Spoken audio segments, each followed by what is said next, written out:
Hey, Billy, why don't we tell them what we're about, man? So we're here to welcome you to the Madhouse Chronicles. It's a talk show with myself, Billy Morrison, And me, Ozzy Osbourne. this man, Prince of Darkness, and we watch and react to the maddest internet clips. What do we discuss, Ozzy? Drugs, rock and roll, aliens, all that kind of shit. Drugs, rock and roll, aliens, and all that kinds of shit. Come and join Ozzy and myself. Visit osbornemediahouse.com to get special access to... Come on! What do you say? Do you think it's the wildest show on the internet? Oh.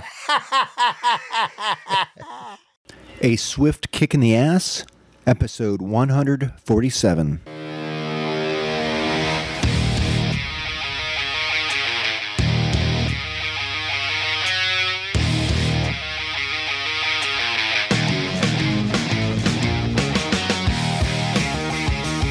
Life is challenging and difficult. No one gets out alive. Time to suck it up, Buttercup. Get ready for a monster-sized boot, aimed to help you get traction on personal change and get living. I am John Curran, your host. Join me as I share my journey, exploring the forces that motivate us to change and help us get through whatever life throws at us. A swift kick in the ass. Life on your terms.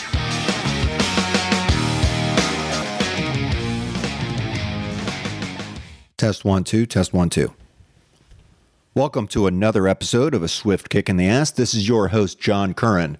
Today's episode, the sugarcoating of anxiety and nervousness.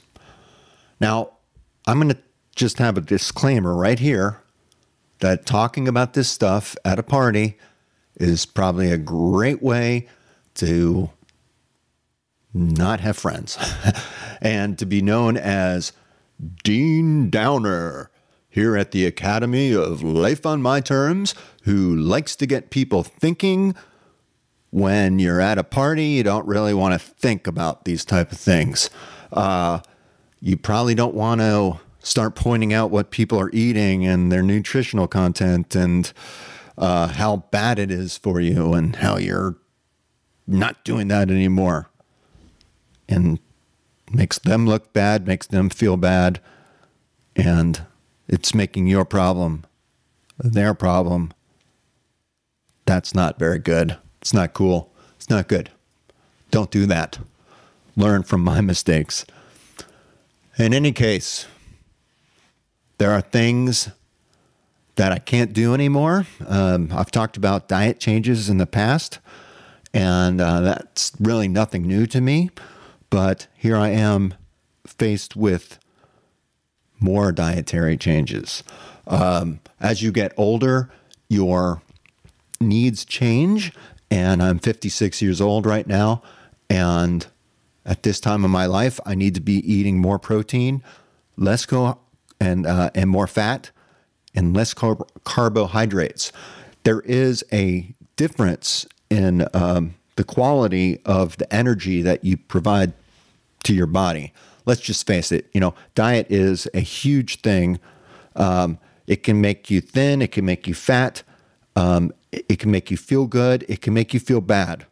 And I really don't understand why when our country is faced with a crisis really in mental health and how there is just so many people suffer from anxiety and nervousness and just a general, stress is killing them. There are just so many bad feelings out there. And I think, at least it's been my experience, that a lot of the way I feel is driven by diet. And the silver lining in this is that when you recognize the way, when you recognize that whatever you're eating, it's making you feel a certain way. And if you don't eat that, you're not going to feel that anymore. It makes that decision really easy. And in the end, this is your choice. It's your mouth. It's your digestive system. It's your feelings. You can choose to act or not act, as you choose. But for me, I want to feel good. And honestly, in the last couple of years, between Tommy dying, the stress of my finances, I have a kid in college. She's not a kid anymore. She's 21 years old. She's an adult. So I have an adult kid, and I've got 2 other kids on the way into college in the next couple of years. So I've been very stressed financially, stressed with recognizing that I'm getting older and I'm maybe not in the place that I want to be financially. And in fact, with everything and all the price and the cost of living going up, I've been extremely, extremely stressed. This takes a toll on our work. It takes a toll on our family, our marriage. Politics today, huge, huge stressor for a lot of people. All of this coming at me, especially around the time that Tommy was dying, it felt like the world was just coming at me. And it was destroying me from the inside out. My stomach was in knots. My stress level was so extreme that when I was in a work circumstance and being questioned, just about work stuff, I felt threatened for some reason, my vocal cords would just start to tighten up, and I would start to get like a frog in my voice, and I couldn't speak. That's what really said, hey, this is nuts. I need to figure out what's going on here. and I did. It's taken me a couple of years to really, really hone in on all of it. But since the time Tommy died, I started really walking the talk. I had always wanted to learn how to play guitar, and I kind of dabbled in it and played. I've played instruments all of my life, it seems like, but since middle school, I started playing music. I was in band. I've played saxophone. I've played bass guitar. I've been teaching myself how to play guitar for a number of years, but not really getting it as good as I wanted it. So I decided, you know what? I'm going to get good at guitar. I'm going to start playing it every day. So I've been doing that for the last 3 years. I tell myself I'm going to play for at least 5 minutes a day, but in most cases I play for more. I also and I'm probably the best I'm playing the best I've ever played. I also meditate daily. That is huge. That to me has helped me in so many different ways. It grounds me. It creates a base, like a foundation for me emotionally for the day. Really helps get me focused, gets me going. And I see that benefit me in all aspects of my life. Just like stress will impact all aspects of your life, so does removing the stress. It will amaze you, I think. And once you start figuring out what's driving these feelings, for me, it's been diet. And also, today, I on a daily basis, I want to mention this too, because I think it's really key to the way I feel, is I stretch every day.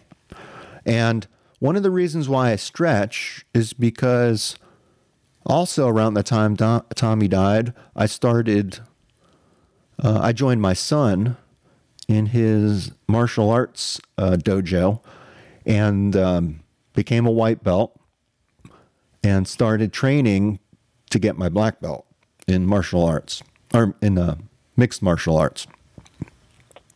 And last May of 2023, I became a black belt. And now I mean, my son and I, we spar twice a week. We go to class. It's so awesome to spend time with Johnny. I love I love doing it, and I'm learning not only how to fight, but I feel so confident in my ability to stand up for myself now. You know, even when I feel physically threatened against someone that's larger than me, I know I can take them down, and they better watch out because I will put a hurt on them. I might not win, but I can certainly protect myself and my others around me that I care about, and that's really why I wanted to do it. You know, Tommy was in martial arts in many different disciplines.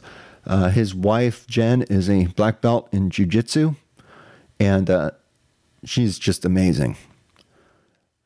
I strongly recommend, if you have any interest in martial arts, start pursuing it. It takes time, it takes effort, but again, once you incorporate that into your life, there are changes that you will see as a result that you won't regret it. I don't think you will. In any case, you know, when you're done studying these terms of your life, and what I mean by terms are these situations or conditions that come and go out of our lives. It can affect who we are as a person, or make us feel that way at least. It can just rock us to our core, I think, when things like one of your best friends dying, or your parents dying, or you getting sick, or for me right now, it's dealing with high glucose levels, high blood sugar levels. Not yet at pre-diabetic, but almost. And I think that if I don't make some changes to my diet,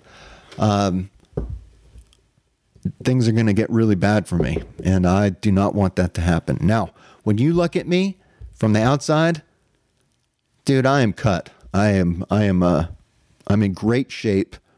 Physically, I feel great. My pain has gone away because of all the stretching, because of all the core exercises that I've been doing involved in martial arts. I feel like I'm in the best shape of my life. But the truth of the matter is that you can exercise, and that's going to be great for you, but it's going to be limited. The impact of the exercise on you is going to be affected by your diet. And if you are out there running, 20 or 30 miles, a week, but you have a diet of McDonald's, you might look great on the outside. You're thin, but on the inside, you have a layer of fat that's covering your organs. And that can be a big issue. So what I'm saying is, and I'm not a medical doctor, I have no medical degree, but get checked out by a doctor. I go for routine tests, and I found out that my blood sugar is high. I haven't actually spoken to the doctor just yet, but I spoke to my friend who's a doctor, and he said that I should be concerned about it. So I'm making my changes to my diet. And what I've noticed is that when I started looking at my diet and looking at the sugars that I eat, it probably doesn't help that I just polished off like 3 pounds of fudge from Buc-ee's. I don't know if you're familiar with Buc-ee's. They're a gas station. Look them up.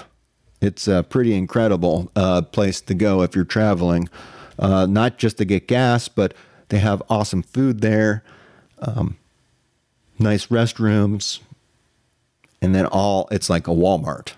It's nuts. Anyhow, they have tremendously great fudge. I ate a lot of it over like a 2-week period, and that was prior to my blood tests, so I think that probably had a lot to do with it. But as I look at my diet, one can of Pepsi, I looked at it, has 138% of your daily recommended value or daily recommended amounts of sugar, just in one 12-ounce bottle. Now, so start looking at the foods that you eat. Look at the labels if you're eating processed foods.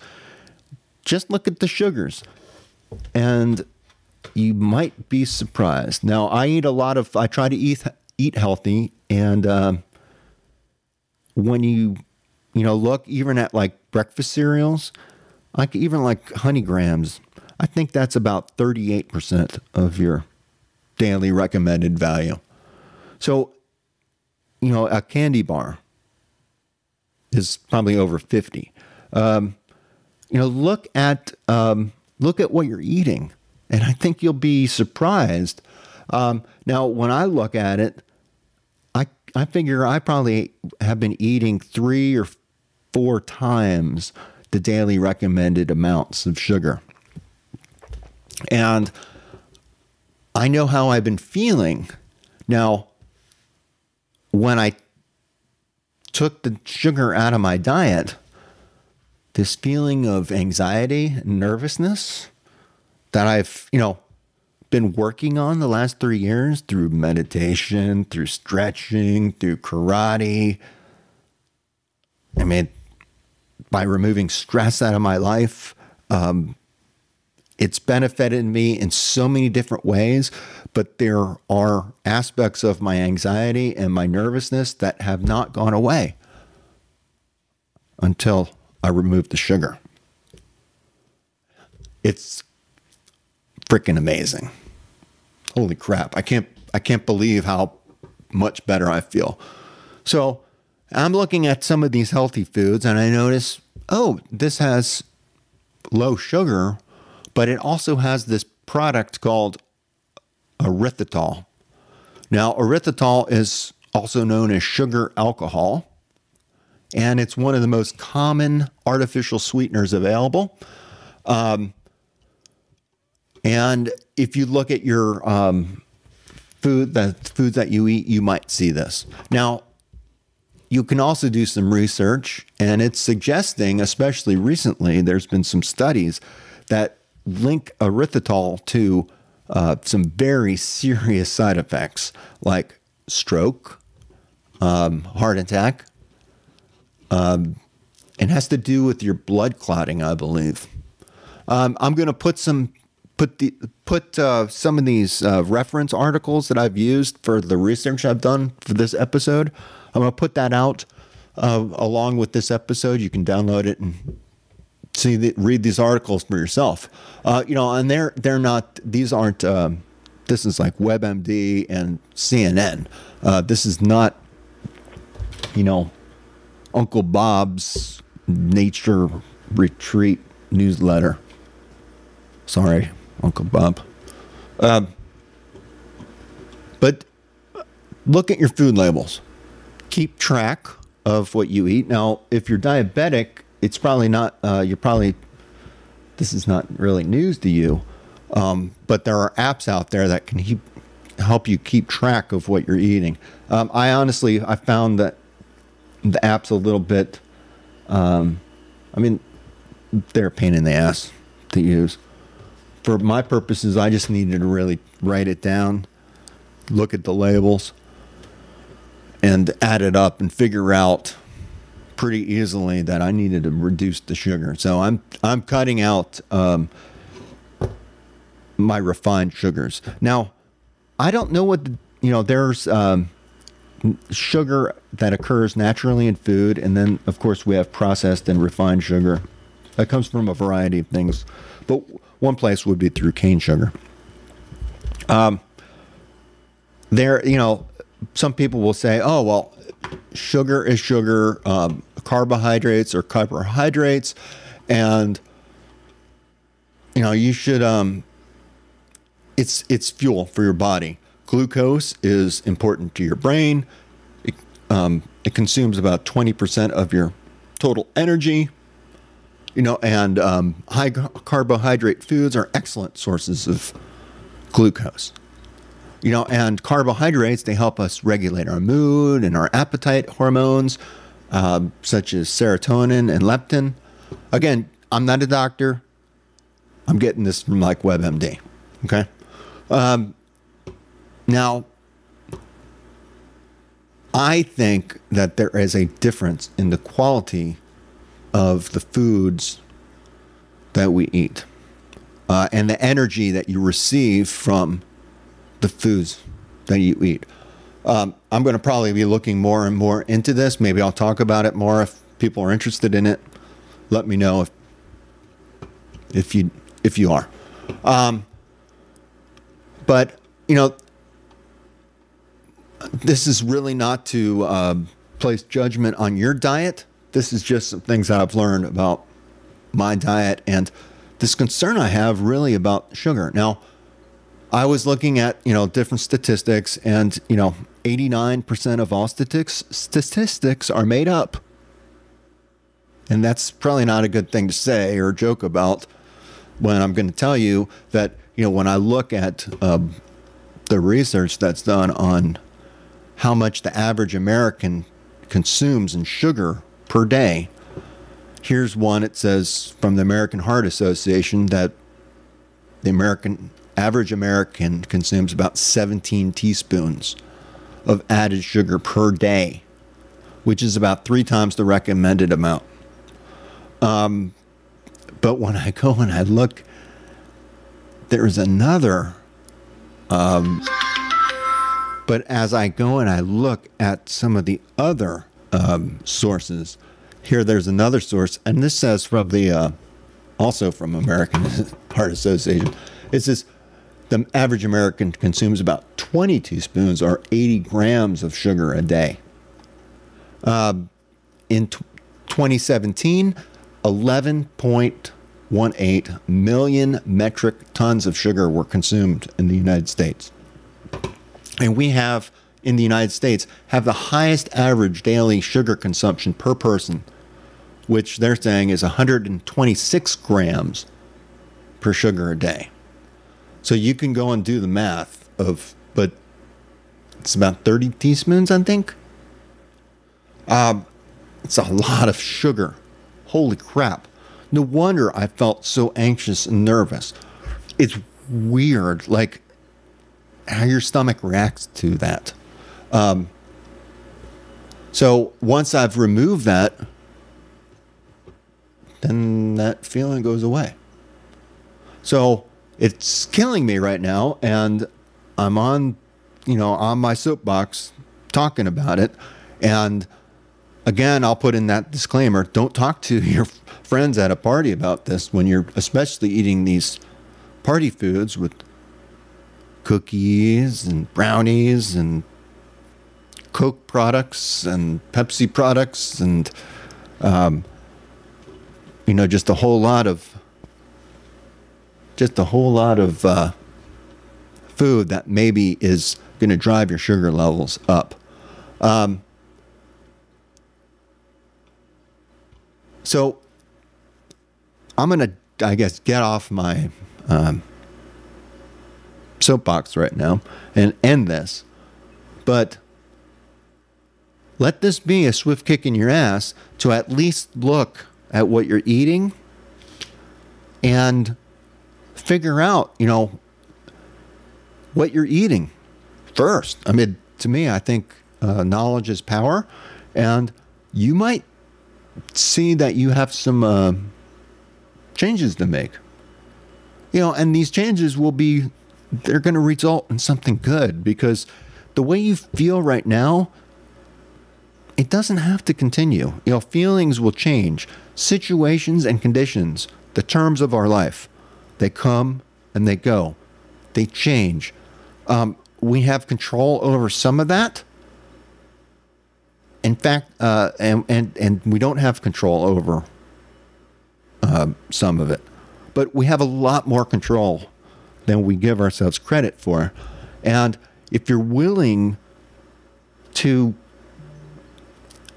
suffer through some of these changes. I think you'll find it worth your while. So until next time, this is John Curran. This is a Swift Kick in the Ass. Peace.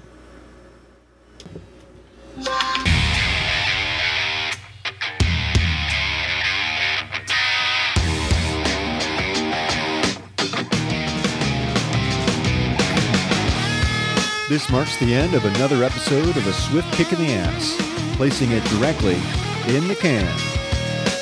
As much as I like to talk, even I have my limits. It's time to go. Catch me on the next show. For better or worse, whether you like us or not, please leave comments wherever you get your podcasts. Follow us on Twitter. Visit our home on the interweb.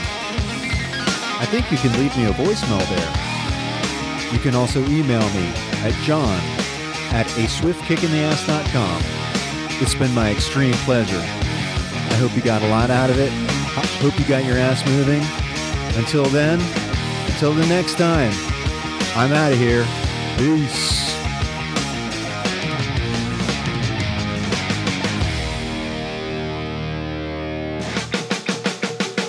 Ryan Reynolds here from Mint Mobile. With the price of just about everything going up during inflation, we thought we'd bring our prices down.